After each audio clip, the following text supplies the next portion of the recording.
Stephen A., what's your reaction to Cam's latest comments there that he shared with Trey? My reaction to that is I understand exactly where he was coming from. I respect where he's coming from. It's Super Bowl week. He doesn't want to be a distraction. And the fact of the matter is that he's an imminent MVP to be. And, you know, he wants this to be about his ability, the way that he performed, and the manner in which he's performed this year, and he doesn't want it to be a distraction. I don't blame him. He's a quarterback who happens to be an African-American who's been very, very exceptional this year. We all understand that. But I think the thing that needs to be recognized is that, you know, he sort of danced it a little bit, and I don't blame him, because on far too many occasions, most of us finding ourselves having to dance, because I think society as a whole has done a very skillful job of guilting folks into you know, regressing to that position. And I use the word regress appropriately, because if you can't be real and you can't be authentic and totally upfront about what you feel and where you stand, that's a form of regression to me. And that's what that's what has happened in today's day and age. I think society, by and large, has done an incredibly skillful job of guilting people and bullying people into taking PC positions. Therefore, you don't have to say what you truly feel, or you get to backtrack and moonwalk and veer away from what your original authentic point was. Cam Newton is a quarterback who happens to be black.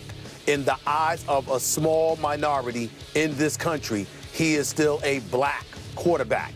And he is somebody that should be appreciative of the position that he is in and conduct himself with the level of humility they define for him. And if he does anything different, then he is a problematic individual. He is somebody that needs to be humbled somehow, some way. That's essentially what Cam Newton was trying to say about the vibe that he had been receiving. He spoke out about it. He spoke eloquently about it.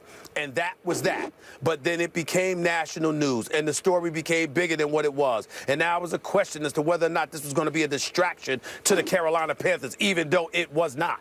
And all of this other stuff went on. So then he comes back on national television, Super Bowl week, having traveled to San Francisco and what have you, and he's on with Trey Wingo. And obviously Trey Wingo, who's outstanding, did the job that he's paid to do, to ask the right and appropriate questions, which he always does. And so what happens is, if you're Cam, you've already been told by numerous others, you don't want this to be a distraction. This is Super Bowl week. Yeah, you said what you had to say. Let that go. Leave that alone. I would have done the same thing had I been him, because people would have been in my face telling me that I was a distraction, potentially, to my team and our ultimate goal. And whatever I expressed when the quarterback's available to the media is not worth the distraction potentially to my team, ultimately getting in the way and being the preeminent storyline or the predominant storyline for Super Bowl week. So I don't want to do that. So let me quell that momentum right away. In the end, it was the smart thing for him to do.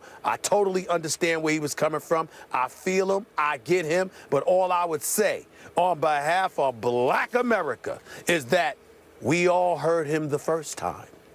And whatever he says now, feel free. Go ahead. So be it. Your first comments were the authentic ones. That's what we're going to rely upon, because that's what speaks to the truth, not PC. I like where you just went. In fact, I was hoping you'd go there, because those are my emotions after what I heard from Cam last night, which was a little hazy to me, and it did feel a little backtracky, as you said to me, a little bit moonwalky, because I understand, he said, I didn't want this to become about race, just want to be a trailblazer for all athletic quarterbacks of all colors. Okay, we get that. But Stephen A., as I told you last week, the parts I liked in the first statement he made, the parts I really respected and that I was hoping he would stand behind, and I'm sure he will going forward, is I'm my own man. I do it my own way, and I'm going to be true to my roots, as he said last week. Get all that. Now, let's go back to that original statement that created such a firestorm, as you said, that could become a potential Super Bowl week distraction. And it was, I'm an African-American quarterback that scares people because they haven't seen nothing they can compare me to. And my question about that was, are we talking about comparing Cam on the field or in the way he carries himself on the field? And I'm still not sure where that was going. That still left a little room for doubt. But it also came across to me that it felt like it was a response quote to criticism that he had received. And I'm going to ask you one more time, because I asked you hard last week. Who are they? I keep seeing, I saw in our pre-coverage of the Pro Bowl last night, lots of references to people are criticizing Cam Newton. And I'm going to say it again.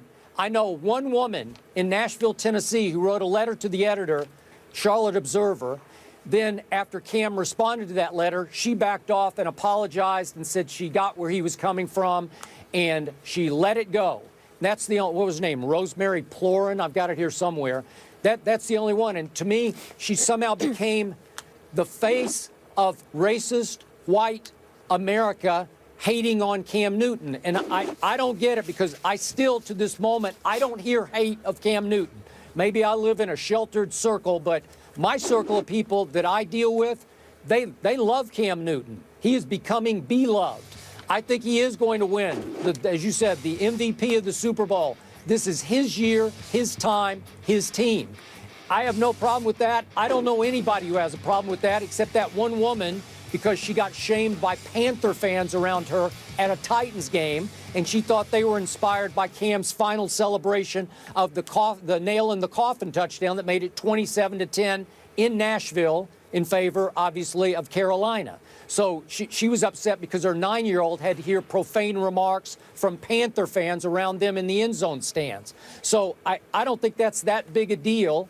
And I don't know. Do you think, what was Cam responding to the first time he said this? I have no idea. Are you enlightened? I don't know either. I have no idea, because I didn't speak to him directly. But what I would say to you, Skip Bayless, is that everybody has their own thing. You can sit there and point to the letter because you're looking for some kind of public affirmation or validation as to what he's experiencing. You don't know what emails he receives. You don't know what the communication is like for him in the streets. You don't know what it's like for him to walk through the streets of Charlotte, North Carolina, which I believe is just a beautiful, beautiful city. And I love the folks down there. But you don't know what he experiences. I imagine he's very, very much loved because of the way they're looking right now. But at the same time, you also have to remember that it's the Bible Belt. And there's a certain way that you conduct yourself or else. And it's not about black and white. It's about morals. It's about behavior. That's why they call it the Bible Belt. There's certain things that they're simply not going to tolerate.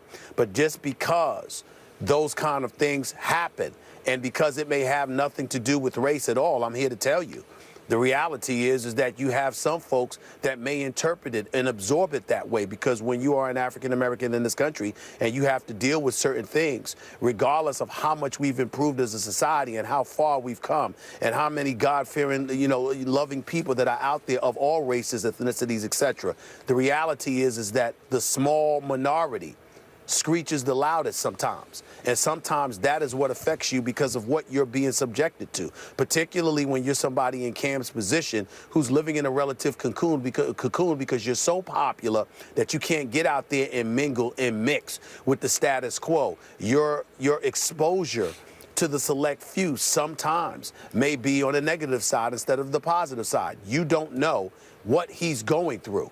He didn't make that statement for nothing.